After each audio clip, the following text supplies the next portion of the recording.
Eu estava servindo o jantar na minha própria casa, quando minha filha Clarice gritou bem alto, na frente de todo mundo: "Minha mãe cheira a xixi!" A mesa inteira explodiu em gargalhadas. Meu genro Alexandre bateu palmas, como se fosse a coisa mais engraçada do mundo. Meus netos, João de 12 anos e Marina de 9, riram tanto que quase engasgaram com a comida. Senti meu rosto queimar de vergonha, mas não disse uma palavra. Apenas terminei de servir com as mãos tremendo e me sentei em silêncio. Com 67 anos, eu tinha me tornado o chato da minha própria mesa.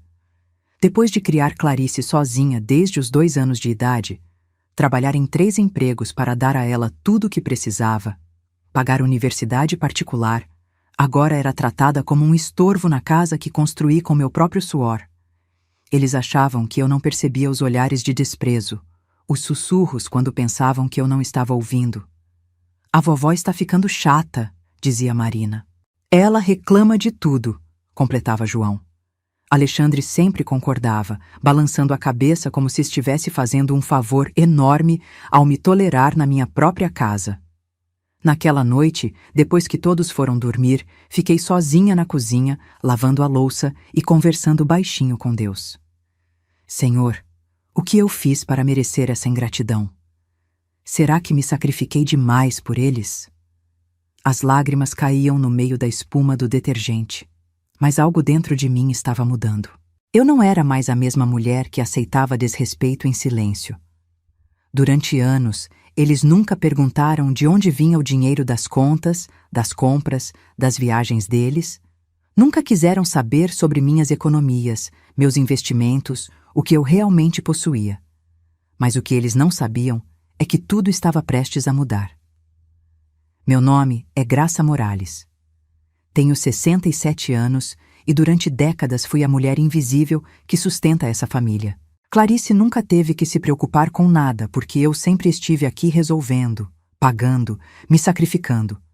Quando o pai dela, Fernando, nos abandonou, ela mal tinha 2 anos. Ele foi embora numa madrugada levando apenas uma mala e deixando dívidas que levei anos para pagar. Nunca mais voltamos a saber dele.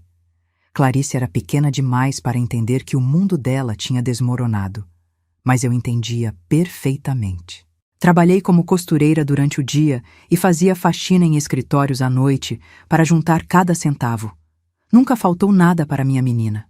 Paguei aulas de inglês, de informática, universidade particular de administração. Quando ela se casou com Alexandre, dei 30 mil reais de presente para começarem a vida. Quando João nasceu, vieram morar comigo na casa que eu tinha comprado anos antes. Cuidei do bebê durante 2 anos enquanto ela se recuperava. Quando Marina chegou, fiz a mesma coisa. Sempre fui a mulher que resolvia tudo, que sustentava todos, que se sacrificava pelos sonhos dos outros. Durante esses últimos 5 anos morando comigo, me tornei a empregada doméstica gratuita da minha própria casa. Acordo às 5 da manhã para preparar café, arrumar uniformes das crianças, fazer comida. Clarice trabalha meio período numa loja de roupas, ganha apenas um salário mínimo, mas vive como se fosse rica. Alexandre está desempregado há 8 meses desde que foi demitido da empresa de contabilidade, mas finge que está avaliando melhores propostas. Os dois gastam dinheiro que não têm em restaurantes, roupas de marca para as crianças, passeios no shopping todo final de semana. E quem paga tudo isso? Eu. Quem cobre as contas da minha própria casa onde eles moram de favor? Eu. Quem sustenta essa família de 4 pessoas? Eu, com minha pensão de 3 salários mínimos e os investimentos que juntei durante 40 anos de trabalho duro. Mas eles me veem como um peso, como algo de que precisam se livrar. Na semana passada, ouvi Alexandre falando ao telefone com a irmã dele. Graça está ficando insuportável. Anda questionando nossos gastos, reclamando de tudo. Estamos pensando em convencê-la a ir morar num lugar mais adequado para a idade dela. Seria melhor para todos. Meu sangue ferveu quando ouvi isso. Não era tristeza, era indignação pura, uma raiva que crescia a cada humilhação. Mas há coisas que eles não sabem sobre mim, coisas que vão descobrir muito em breve. Durante todos esses anos, enquanto viviam sua vida confortável às minhas custas, Fui muito inteligente com meu dinheiro. Trabalhei durante 40 anos. Nunca gastei em luxos, sempre guardei, sempre investi. Comprei esta casa quando tinha 30 anos. Paguei completamente em 15 anos. Tenho contas de poupança, investimentos no banco, um patrimônio que eles nunca se incomodaram em conhecer. O problema é que me acostumei a ser generosa. Quando Clarice se casou, quando os netos nasceram, quando precisavam de ajuda, eu sempre estava lá com meu dinheiro e meu trabalho.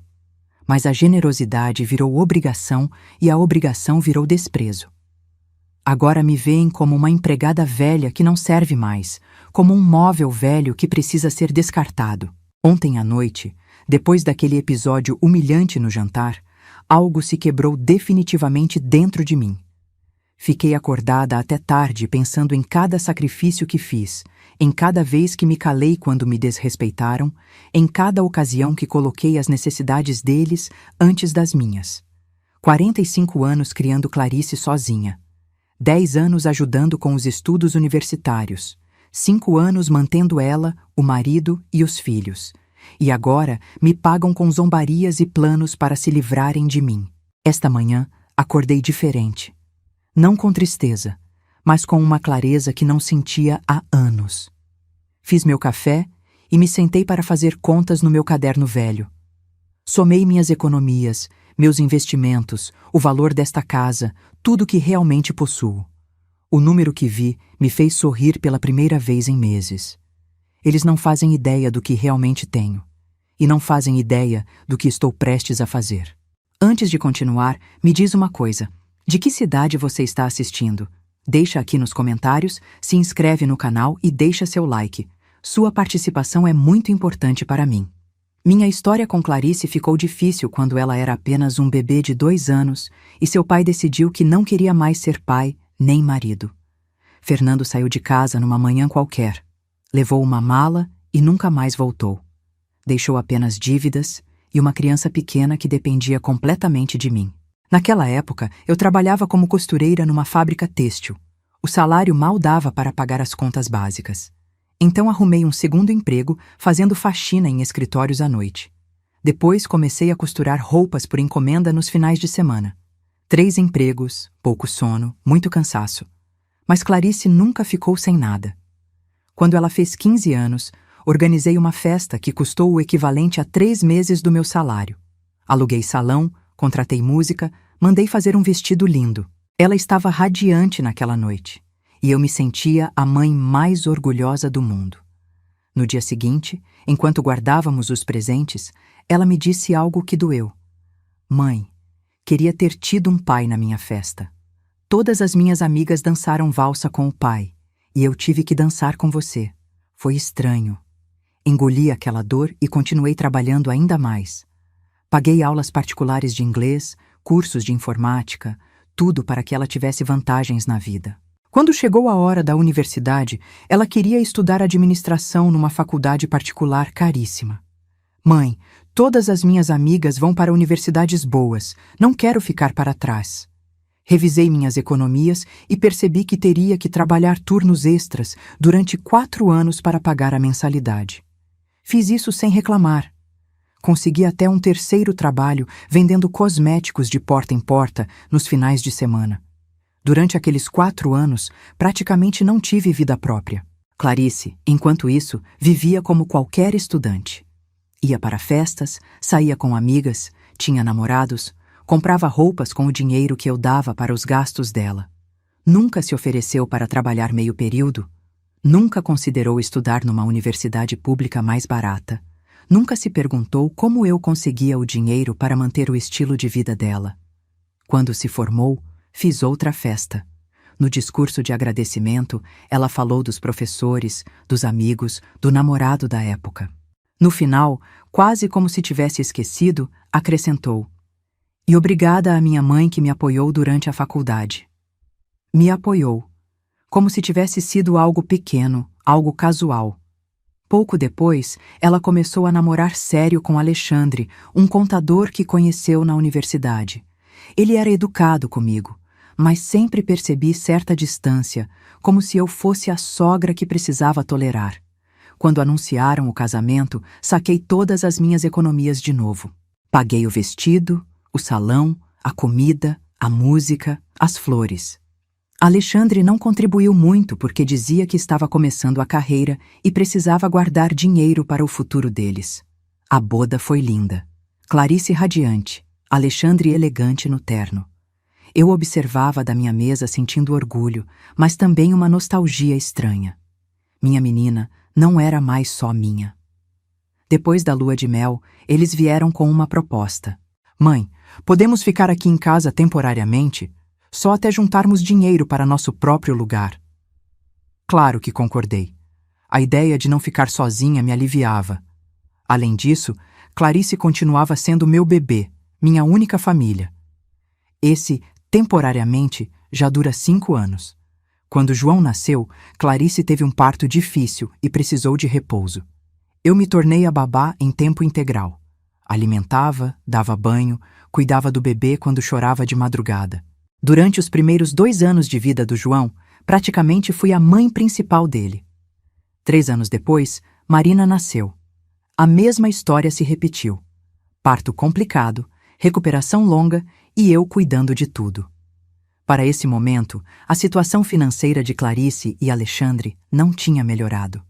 Clarice trabalhava meio período na loja, ganhando muito pouco. Alexandre trocava de emprego várias vezes, sempre buscando oportunidades melhores que nunca chegavam. A renda dos dois juntos mal cobria os gastos pessoais deles: roupas, saídas, gasolina para o carro que Alexandre comprou a crédito. Todas as contas da casa continuavam sendo pagas por mim: luz, água, gás, telefone, internet. Toda a comida eu comprava. Toda a roupa das crianças eu pagava. Todos os gastos médicos, escolares, de lazer saíam da minha conta. Mas eles agiam como se fosse o mais natural do mundo. Nunca perguntaram se eu podia bancar 5 pessoas com minha pensão. Nunca se ofereceram para procurar empregos melhores para contribuir mais. Nunca consideraram se mudar para a própria casa para aliviar meus gastos. Simplesmente assumiram que eu sempre estaria ali pagando tudo, resolvendo tudo, me sacrificando por eles. E eu permiti porque achava que isso era amor. Achava que isso era o que mães boas faziam, o que avós boas faziam. Achava que meu valor como pessoa dependia de quanto eu conseguia dar, de quanto conseguia me sacrificar, de quanto conseguia aguentar. Mas durante esses últimos meses, enquanto eles planejavam se livrar de mim, enquanto me tratavam como um peso, enquanto zombavam de mim na minha própria mesa, percebi que o que eu achava que era amor, na verdade, era abuso. O que eu achava que era uma família unida, na verdade, era uma relação parasitária onde eu dava tudo e eles pegavam tudo. A gota d'água veio na semana passada. Eu estava guardando roupa no quarto deles quando ouvi Alexandre no corredor falando ao celular. A porta estava entreaberta e ele não percebeu minha presença. Mana, a situação está ficando insustentável", dizia ele. "A velha está insuportável. Questiona cada centavo que gastamos, reclama de tudo. A Clarice e eu conversamos e achamos melhor convencê-la a morar com a prima Glória. Seria melhor para todos, sabe? Teríamos nossa privacidade e ela teria companhia da idade dela." Fiquei paralisada atrás da porta. "A gente já conversou com a prima", continuou Alexandre. "Ela topou receber a graça lá, desde que a gente ajude com uma grana todo mês. A casa é nossa mesmo, então podemos reorganizar tudo, transformar o quarto dela num escritório para mim." Meu coração disparou. Não era tristeza que sentia, era fúria. Uma fúria que vinha do fundo da alma, acumulada por anos de sacrifícios não reconhecidos, de trabalho não valorizado, de amor não retribuído. A casa era minha, não deles. O dinheiro era meu, não deles.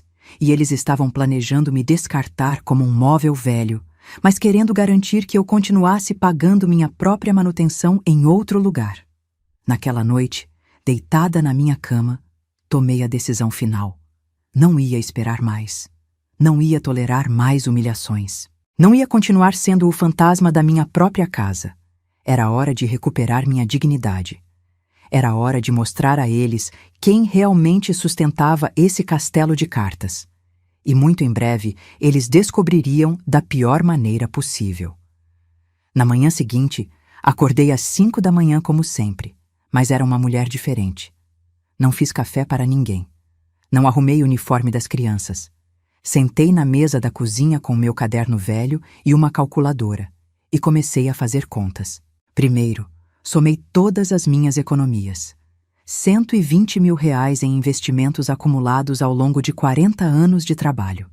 Dinheiro que juntei centavo por centavo, que investi com inteligência, que protegi com cuidado. Depois, calculei o valor da casa. Um corretor tinha me dito há alguns meses que ela valia pelo menos R$ 380 mil, totalmente quitada, sem dívidas. Minha pensão era de 3 salários mínimos por mês. Não era muito, mas era minha. Somando tudo, eu tinha um patrimônio de R$ 500 mil. R$ 500 mil que eu construí sozinha, sem ajuda de ninguém. E eles achavam que eu era um peso. Liguei para o banco e marquei uma reunião urgente com meu gerente, o Marcelo, que me atendia há mais de 10 anos. A reunião foi marcada para segunda-feira de manhã. Também liguei para o Dr. Eduardo, meu advogado, e pedi um horário para terça-feira. Disse que precisava atualizar documentos importantes. Quando Clarice desceu para o café, eu já estava pronta para sair. "Aonde você vai tão cedo, mãe?" perguntou com curiosidade. "Tenho alguns assuntos para resolver no banco", respondi calmamente. Ela apenas deu de ombros e foi preparar café para ela. Não perguntou que assuntos eram. Nunca se interessou pela minha vida financeira, apenas pelos benefícios que ela trazia. Segunda-feira chegou e fui ao banco pontualmente às 9 horas. Marcelo me recebeu com o sorriso amável de sempre, mas quando comecei a explicar a situação, a expressão dele mudou completamente. "Dona Graça", disse ele depois de me ouvir, "infelizmente, casos como o seu são mais comuns do que a senhora imagina. Muitos idosos sofrem abuso financeiro e emocional de suas próprias famílias." Suas palavras confirmaram que eu não estava louca, que não estava exagerando. O que acontecia comigo tinha nome: abuso. "Quero proteger meu dinheiro", disse com firmeza. "Quero que minha família pare de ter acesso aos meus recursos." Marcelo assentiu e começamos a trabalhar. Primeiro, cancelamos imediatamente o débito automático que Alexandre usava para pagar as contas da casa com meu dinheiro. Depois, cancelamos o cartão adicional que Clarice vinha usando há anos. "A partir de agora", explicou Marcelo, "somente a senhora poderá movimentar seu dinheiro." Mas o mais importante foi quando decidimos transferir R$ 60 mil dos meus investimentos para outro banco, uma instituição onde abri uma conta nova que só eu conheceria. "É uma medida de proteção adicional", explicou Marcelo. "Assim, mesmo que alguém tente pressioná-la ou manipulá-la, seus recursos principais estarão protegidos." Saí do banco me sentindo poderosa. Pela primeira vez em anos, tinha tomado uma decisão importante, sem consultar ninguém, sem pedir permissão, sem considerar primeiro as necessidades dos outros. Na terça-feira, fui ao escritório do Dr. Eduardo. Ele é meu advogado há 15 anos e sempre foi muito profissional e compreensivo. Quando expliquei minha situação, ele ficou sério. "Dona Graça", disse ele com cuidado, "o que a senhora está me contando é muito preocupante. Sua família está abusando economicamente da senhora e também psicologicamente." Contei sobre os planos deles de me enviar para a casa da prima, sobre as humilhações, sobre como me tratavam como empregada. "Quero proteger meu patrimônio", disse. "Quero garantir que meus bens estejam seguros, não importa o que aconteça." O Dr. Eduardo me explicou várias opções. Cancelamos meu testamento antigo imediatamente. Aquele documento deixava tudo para Clarice e os netos. Agora eu precisava pensar melhor sobre isso. "Enquanto a senhora decide o que fazer", disse ele, "vamos criar documentos que protejam sua propriedade. Também vamos fazer uma declaração de sua plena capacidade mental para tomar decisões sobre seu patrimônio." Ele me alertou sobre algo importante. Infelizmente, é comum que famílias tentem declarar idosos como incapazes mentalmente para tomar controle dos bens. Essa declaração vai protegê-la. Assinei todos os papéis necessários. Quando saí do escritório, sentia que tinha colocado uma armadura ao meu redor. Ninguém mais poderia me manipular ou tirar vantagem de mim. Minha próxima parada foi uma imobiliária que tinha encontrado na internet. Uma agente chamada Paula me mostrou vários apartamentos. O primeiro era pequeno demais, o segundo ficava numa área que não gostei, mas o terceiro era perfeito. Era um apartamento de 2 quartos num prédio tranquilo, habitado principalmente por pessoas da minha idade. Tinha uma cozinha funcional, uma sala confortável e da janela se via um parque lindo com bancos e árvores. É perfeito, disse para Paula. Quando posso me mudar? Se a senhora der o depósito hoje, posso entregar as chaves amanhã mesmo, respondeu ela sorrindo. Sem hesitar, peguei meu talão de cheques e fiz o pagamento. 2 meses de depósito mais o primeiro mês de aluguel. Era uma quantia considerável, mas eu tinha os recursos. Pela primeira vez em anos, estava gastando meu dinheiro em algo só para mim. Paula me deu o endereço de uma loja de móveis que vendia peças econômicas, mas de boa qualidade. Passei a tarde toda escolhendo o essencial: uma cama de casal, um guarda-roupa simples, uma mesa com 2 cadeiras, uma geladeira pequena, um fogão básico. Não precisava de luxo. Precisava apenas de funcionalidade e conforto. Os móveis seriam entregues no dia seguinte à tarde. Para lá eu já estaria instalada na minha nova vida. A emoção que sentia era indescritível. Era como se tivesse estado dormindo durante anos e finalmente estivesse acordando. Quando voltei para casa à tarde, Alexandre estava na sala como sempre, fingindo procurar emprego no computador. As crianças assistiam televisão, tudo igual, como se nada estivesse prestes a mudar. Naquela noite, depois que todos foram dormir, comecei a empacar discretamente. Separei apenas o essencial: alguns vestidos confortáveis, roupas íntimas, sapatos básicos, meu casaco favorito. Também separei meus documentos importantes: certidão de nascimento, CPF, documentos do banco, apólices de seguro, escritura da casa, tudo o que precisaria para minha independência. Guardei tudo numa mala velha que mantive escondida debaixo da cama. Não queria que percebessem movimentos estranhos. Enquanto empacotava, encontrei fotografias antigas. Clarice bebê nos meus braços. Clarice no primeiro dia de aula. Clarice na formatura da faculdade. Clarice no casamento. Em todas essas fotos eu estava lá, segurando, acompanhando, apoiando, sempre presente, sempre disponível, sempre dando. Mas em nenhuma foto eu era a protagonista. Sempre era o personagem secundário na história de outra pessoa. Decidi levar apenas uma fotografia. Uma onde eu aparecia sozinha, tirada há alguns anos no meu aniversário. Nessa foto, eu estava sorrindo de verdade. Parecia tranquila, em paz. Era a mulher que eu queria voltar a ser. Deitei na cama sabendo que era a última noite que dormiria naquela casa como a empregada da minha própria família. A próxima vez que pisasse ali, seria como a dona que realmente sou. Ou talvez nunca mais voltasse. Perto da meia-noite, quando tinha certeza de que todos estavam dormindo, desci até a cozinha pela última vez.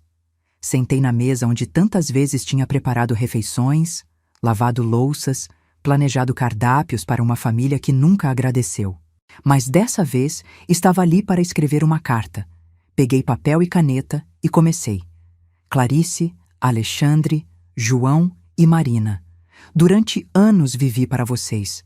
Trabalhei para vocês, me sacrifiquei por vocês, coloquei as necessidades de vocês antes das minhas. Achei que isso era amor. Mas agora entendo que me tornei uma pessoa invisível na minha própria casa. Ouvi seus planos de me descartarem como se eu fosse um móvel velho.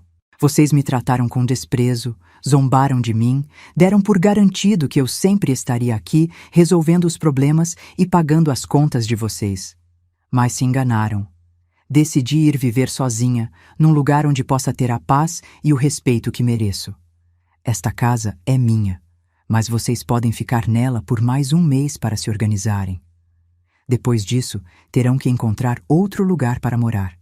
Não vou mais pagar as contas desta casa. Não vou mais sustentar uma família que me vê como um peso. Não vou mais ser a mulher invisível que dá tudo e recebe humilhações.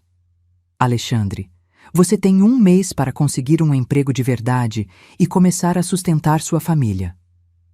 Clarice, pode aumentar suas horas de trabalho ou procurar um emprego melhor.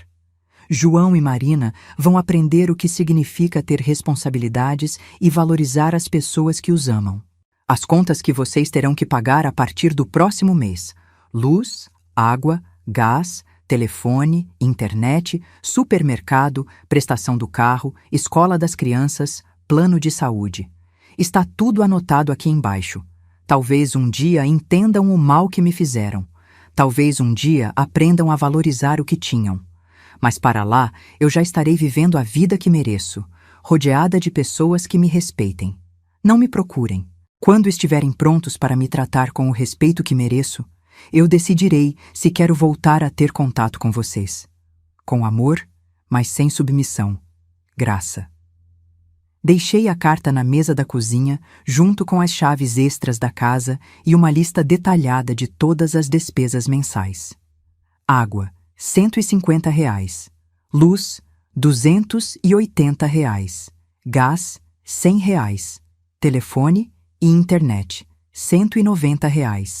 Supermercado, pelo menos R$ 1.200 por mês. Prestação do carro, R$ 800. Escola das crianças, R$ 700 cada. Plano de saúde, R$ 400. Pela primeira vez, eles teriam que encarar a realidade de quanto custava manter o estilo de vida deles. Subi para o quarto, peguei minha mala já pronta e esperei. Tinha chamado um táxi para as 5 da manhã. Ele me esperaria na esquina para não fazer barulho. Às 4h30, me levantei pela última vez naquela cama. Tomei banho, me vesti, olhei ao redor do quarto que tinha sido meu durante tantos anos. Não senti nostalgia. Senti apenas alívio. Às 5 em ponto, peguei minha mala e minha bolsa com os documentos e saí pela porta da frente. Não olhei para trás. O táxi estava me esperando exatamente onde combinamos. Bom dia, senhora, disse o motorista. Para onde vamos? Dei o endereço do meu novo apartamento e, enquanto o carro se afastava, olhei pela janela, vendo a casa onde tinha vivido por tanto tempo desaparecer atrás de mim. Não era tristeza que sentia, era libertação. O apartamento estava vazio quando cheguei, mas era meu, completamente meu. Paula me esperava na portaria com as chaves. Sua nova vida começa hoje, disse ela sorrindo. E ela estava certa. Subi para o apartamento e fiquei parada na sala vazia respirando fundo. O ar cheirava a novo começo, a possibilidades infinitas, a liberdade. Os móveis chegariam à tarde. Enquanto isso, sentei no chão e peguei meu celular novo. Tinha trocado de número no dia anterior. Liguei para minha prima Glória para contar que finalmente tinha dado o passo. Graça! Ela gritou emocionada. Não acredito que você fez isso. Estou tão orgulhosa de você. Conversamos por quase 1 hora. Glória era a única pessoa da família que realmente me apoiava, que entendia pelo que eu estava passando. Enquanto isso, na minha antiga casa, o caos estava começando. João desceu correndo as escadas às 8 da manhã, como sempre, esperando encontrar a mesa posta, o suco servido, a tapioca quentinha que eu fazia toda manhã. Mas a cozinha estava vazia, fria, em silêncio. Mãe! Ele gritou para cima. A vovó não fez café. Clarice desceu de roupão com o cabelo bagunçado, visivelmente irritada por ter sido acordada cedo. Como assim não fez café? Resmungou entrando na cozinha. Foi quando ela viu minha carta sobre a mesa, junto com as chaves e a lista de contas. Pela descrição que Glória me deu depois, porque Clarice foi correndo procurá-la, minha filha ficou pálida. As mãos tremiam enquanto lia. Os olhos se arregalaram. A boca se abriu. Alexandre! Ela gritou com uma voz que ele nunca tinha ouvido. Alexandre, vem aqui agora! Alexandre desceu correndo ainda de pijama, achando que tinha alguma emergência. O que foi? Por que está gritando? Clarice estendeu a carta sem conseguir falar. Alexandre leu em silêncio e pude imaginar perfeitamente a cara de choque dele quando chegou na parte sobre ter 1 mês para sair de casa. Cadê sua mãe? Perguntou Alexandre. Clarice correu escada acima. Abriu a porta do meu quarto, encontrou a cama arrumada, o guarda-roupa meio vazio, nenhum rastro da minha presença. Ela foi embora, sussurrou voltando para a cozinha. Foi embora de verdade. Marina desceu nesse momento procurando o café da manhã. Por que estão gritando? Cadê a vovó? A vovó foi embora, disse Clarice com voz trêmula. Foi embora para onde? Perguntou Marina sem entender. Para viver em outro lugar, respondeu Alexandre, começando a processar as consequências da minha partida. João, que com 12 anos entendia melhor as coisas, perguntou: E quem vai fazer o café? Quem vai pagar as contas? Essa pergunta caiu como uma bomba na cozinha. Era a primeira vez que alguém naquela família se questionava quem realmente cobria os gastos básicos. Clarice tentou me ligar. O número não existia mais. Tentou ligar para minhas amigas. Ninguém sabia onde eu estava. Tinha desaparecido completamente das vidas deles, exatamente como eles tinham planejado se livrar de mim. Mais tarde, naquela manhã, Clarice tentou usar o cartão adicional para fazer compras no supermercado. Recusado. Alexandre tentou pagar uma conta no débito automático. Cancelado. Foi quando eles entenderam. Não tinham mais acesso ao meu dinheiro. A fonte que sustentava aquela casa tinha secado. E eu estava no meu apartamento novo, vendo os móveis serem entregados, arrumando meu espaço do meu jeito, finalmente vivendo para mim mesma. Pela primeira vez em décadas, eu era livre. A primeira semana no meu apartamento novo foi como renascer. Acordava quando queria, sem despertador, sem pressa. Fazia meu café com calma, sentava na janela olhando o parque, lia o jornal inteiro. Coisas simples que nunca pude fazer quando minha vida pertencia às necessidades dos outros. No segundo dia, conheci Dona Rosa no elevador. Ela tinha 70 anos, morava sozinha no apartamento ao lado do meu. Você é nova aqui, né? Perguntou com um sorriso simpático. Vem tomar um café comigo? Foi assim que descobri que não estava sozinha. Dona Rosa tinha se divorciado do marido depois de 40 anos de casamento porque ele nunca a respeitou. Depois dos 70, decidi que merecia ser feliz, me disse. No parque, conheci Dona Teresa e Dona Silvia. Teresa tinha deixado a casa do filho porque a nora a tratava mal. Silvia tinha vendido a casa grande e se mudado para o apartamento depois que os filhos foram embora sem nem se despedir. Todas éramos mulheres que tínhamos tomado decisões corajosas para proteger nossa dignidade. Nos encontrávamos no parque todas as tardes, conversávamos, ríamos, compartilhávamos nossas histórias. Pela primeira vez em anos, eu tinha amigas de verdade, não pessoas que apenas me toleravam por conveniência. Enquanto eu descobria essa liberdade, minha antiga família estava em desespero. Glória me ligou no terceiro dia. Prima, você nem imagina o que aconteceu. A Clarice apareceu aqui no meu trabalho chorando, me implorando para dizer onde você está. Chorando? Perguntei surpresa. Fazia anos que não via Clarice chorar de verdade. Chorando muito. Disse que tentaram usar o cartão e foi recusado. Que precisaram pedir dinheiro emprestado para comprar comida. O Alexandre finalmente aceitou um emprego numa loja de autopeças, mas o salário é muito baixo. Senti uma pontada de pena, mas depois lembrei de todas as humilhações, de todos os anos sendo tratada como empregada na minha própria casa. E o que você disse para ela? Perguntei. Disse que não sabia onde você estava, mas que se ela realmente quisesse te encontrar, talvez devesse pensar em como te tratou todos esses anos. Na segunda semana, a realidade bateu de vez na minha antiga família. Glória me contou que eles tinham descoberto quanto custava realmente manter a casa.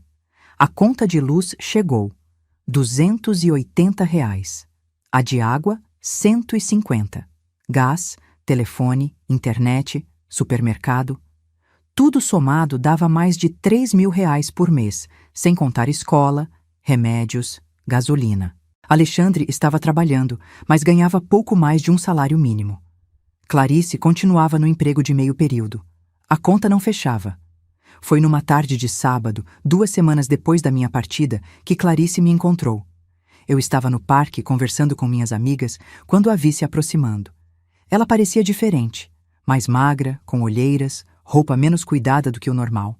Minhas amigas entenderam a situação imediatamente e se afastaram com discrição, me deixando a sós com ela.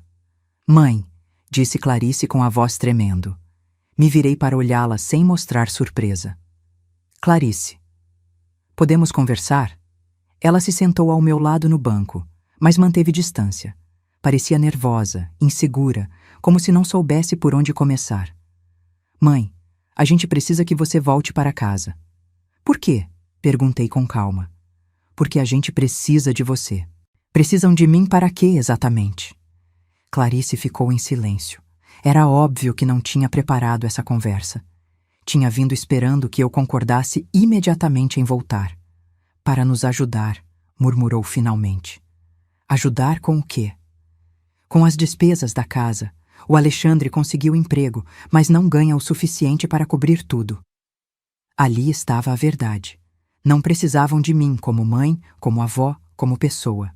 Precisavam de mim como fonte de dinheiro, como a solução mágica para os problemas financeiros deles.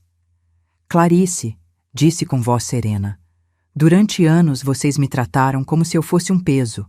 Zombaram de mim, me humilharam, planejaram se livrar de mim. Agora que descobriram que eu é que mantinha o estilo de vida de vocês, querem que eu volte. Não é assim, protestou fracamente. Não é? Então por que me procura? Porque sente minha falta? Porque quer passar tempo comigo? Porque valoriza minha companhia? Clarice não conseguiu responder, porque as duas sabíamos que a resposta era não.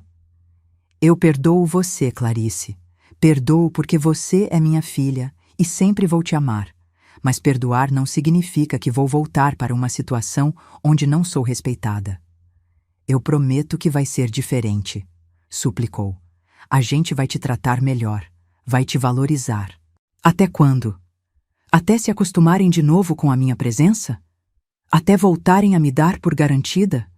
Até encontrarem outra maneira de se livrar de mim? Clarice começou a chorar. Lágrimas de verdade, não o choro manipulador que usava desde criança para conseguir o que queria. Eu não sei o que fazer, mãe. Não sabia que manter uma casa era tão caro. Não sabia que a gente dependia tanto de você. Você achava que eu só estava ali, disse. Só estava ali. Não como uma pessoa com necessidades, sentimentos e dignidade própria, mas como algo que simplesmente estava disponível. Ficamos em silêncio por um longo momento. Clarice, você é uma mulher adulta, com marido e filhos. É hora de aprender a viver sem depender da sua mãe para tudo. Mas a gente não sabe como. Então aprendam. Do mesmo jeito que eu aprendi a ser mãe solteira aos 23 anos. Do mesmo jeito que aprendi a trabalhar 3 empregos para te sustentar. Do mesmo jeito que aprendi a sacrificar meus sonhos pelos seus. Clarice ficou mais 1 hora comigo, tentando me convencer com diferentes argumentos. Que as crianças sentiam minha falta. Que Alexandre tinha aprendido a lição. Que ela tinha entendido o meu valor. Mas todas as palavras soavam vazias, porque sabíamos que só me procuravam por causa do dinheiro. Quando ela foi embora, parecia derrotada. Acho que finalmente entendeu que as consequências das ações dela eram permanentes. 1 mês depois da minha partida, exatamente como tinha prometido na carta, mudei as fechaduras da casa. Era minha propriedade legal e eu já tinha dado tempo suficiente para se organizarem. Contratei um chaveiro e fui pessoalmente supervisionar o serviço.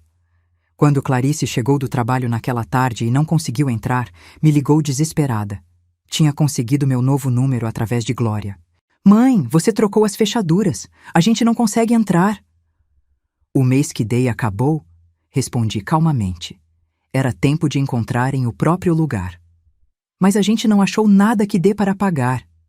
Então procurem algo menor, mais barato, num bairro menos caro. Igual faz qualquer família que tem que viver com os próprios recursos. As crianças vão ter que mudar de escola. As crianças vão aprender que luxo se conquista com trabalho e se mantém com responsabilidade. Clarice continuou suplicando, mas minha decisão estava tomada. Tiveram 1 mês inteiro para se organizar. Se não fizeram, era porque continuavam esperando que eu resolvesse os problemas deles. 3 dias depois, Glória me contou que Clarice, Alexandre e as crianças tinham se mudado para um apartamento pequeno num bairro mais barato. A vida de privilégios tinha acabado. A vida real tinha começado. E eu finalmente estava vivendo a minha. 6 meses se passaram desde que deixei minha antiga vida. Glória me mantinha informada sobre minha família, mesmo quando eu não pedia. Clarice e Alexandre tinham se adaptado à nova realidade. Ele trabalhava a tempo integral na loja de autopeças e tinha conseguido uma promoção pequena. Ela tinha aumentado as horas na loja de roupas e agora trabalhava período completo. As crianças tinham mudado para uma escola pública no bairro novo. Segundo Glória, João e Marina estavam aprendendo a ajudar em casa porque não tinham mais empregada doméstica gratuita. Faziam as próprias camas, ajudavam com a louça, organizavam os brinquedos. Sabe o que é mais interessante? Glória me disse. A Clarice comentou que as crianças estão mais unidas agora, que estão aprendendo o valor das coisas. Era irônico. Minha partida, que eles tinham visto como uma tragédia, estava transformando minha família no que sempre deveriam ter sido, pessoas responsáveis que se sustentavam sozinhas. 3 meses depois, recebi uma carta pelo correio. Era de João, escrita à mão com a letra dele. Querida vovó Graça, dizia, sinto muita falta das suas tapiocas e das histórias que você contava antes de dormir. A mãe explicou por que você foi embora e acho que entendo. A gente não te tratava bem e isso foi errado. Agora eu ajudo mais em casa e aprendi algumas coisas sozinho. Consegui meu primeiro emprego ajudando numa padaria nos finais de semana. O papai disse que essas experiências estão nos tornando mais fortes. Espero que você esteja feliz na sua casa nova. Te amo, João. Chorei quando li aquela carta, mas não de tristeza. Chorei de orgulho porque meu neto estava aprendendo lições importantes sobre respeito, responsabilidade e consequências. 2 semanas depois, Marina também escreveu. Vovó, a mamãe me ensinou a fazer tapioca como você fazia. Não fica tão gostosa quanto a sua, mas quando como lembro de você. Agora eu ajudo mais em casa e entendo que cuidar da família é trabalho de todo mundo, não só de uma pessoa. Saudades, Marina. Guardei as 2 cartas numa caixa especial junto com alguns documentos importantes. Não por rancor, mas porque representavam a transformação da minha família. Eram a prova de que minha decisão, mesmo sendo dolorosa, tinha sido correta.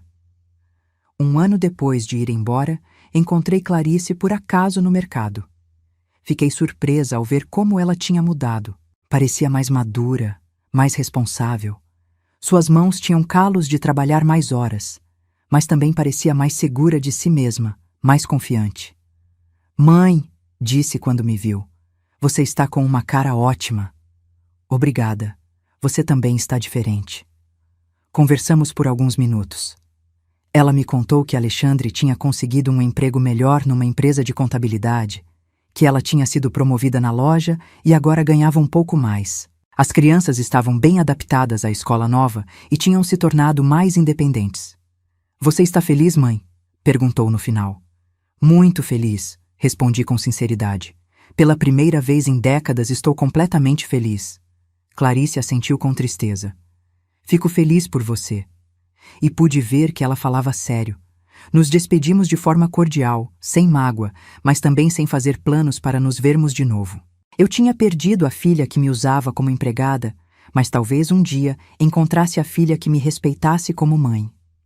Hoje, 2 anos depois de ter deixado aquela vida, acordo todas as manhãs no meu apartamento com uma sensação de paz que nunca tinha experimentado. O sol entra pela minha janela na hora que eu quero. Preparo meu café com calma, sem pressa, saboreando cada gole enquanto olho o parque da minha cozinha. Minhas tardes são com Dona Rosa, Dona Teresa e Dona Silvia no parque.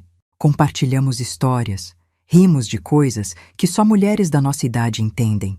Nos damos conselhos sobre plantas, receitas e às vezes sobre nossas famílias complicadas. Os finais de semana visito Glória ou saio sozinha para explorar a cidade. Redescobri lugares que tinha esquecido que existiam. Livrarias pequenas, onde passo horas, feiras de artesanato onde converso com os vendedores, praças onde me sento no banco, só observando as pessoas passarem. Tudo no meu ritmo, segundo meus próprios desejos. No mês que vem, completo 70 anos. Estou planejando uma celebração pequena com minhas amigas do parque. Será a primeira vez em décadas que celebro meu aniversário pensando no que eu quero, não no que os outros esperam de mim. Voltei ao Dr. Eduardo para finalizar meu testamento. Decidi deixar a casa para uma organização que ajuda mulheres idosas em situações de violência familiar. Meus investimentos vão para um fundo educacional para crianças de famílias trabalhadoras. Clarice vai receber algo, mas não tudo. João e Marina vão receber a parte deles quando completarem 25 anos, idade suficiente para valorizar o que recebem. Essa decisão não tomei por vingança, mas por coerência. Durante toda a vida dei sem limites, e essa generosidade sem medida criou pessoas dependentes que não sabiam valorizar o que tinham. Minha última generosidade será ensinar que tudo se conquista, que nada é garantido, que respeito e amor são essenciais para receber os frutos de uma vida de trabalho. Quando me olho no espelho agora, vejo uma mulher que aprendeu a se valorizar. Vejo rugas que falam de experiência, não de sofrimento. Vejo olhos que brilham com a serenidade de quem tomou as decisões certas, mesmo sendo difíceis. Aprendi que amar não significa permitir que te machuquem. Aprendi que ser mãe ou avó não significa sacrificar toda a dignidade pessoal. Aprendi que nunca é tarde demais para exigir o respeito que merecemos. Meu apartamento é pequeno, mas está cheio da minha presença. Cada objeto tem uma história que eu escolhi. Cada móvel está onde eu quis colocar. Cada dia passa de acordo com meus desejos e necessidades. Pela primeira vez na vida, sou a protagonista da minha própria história. Às vezes, o maior ato de amor que podemos ter por nós mesmos é simplesmente dizer, não mais. E foi no silêncio que escolhi que encontrei minha própria voz. Agora quero saber de você. No meu lugar, o que você teria feito? Conta aqui nos comentários. Sua história também importa. E não deixa de assistir o próximo vídeo que está aparecendo na tela agora, com uma reviravolta emocionante que vai te surpreender. Até a próxima!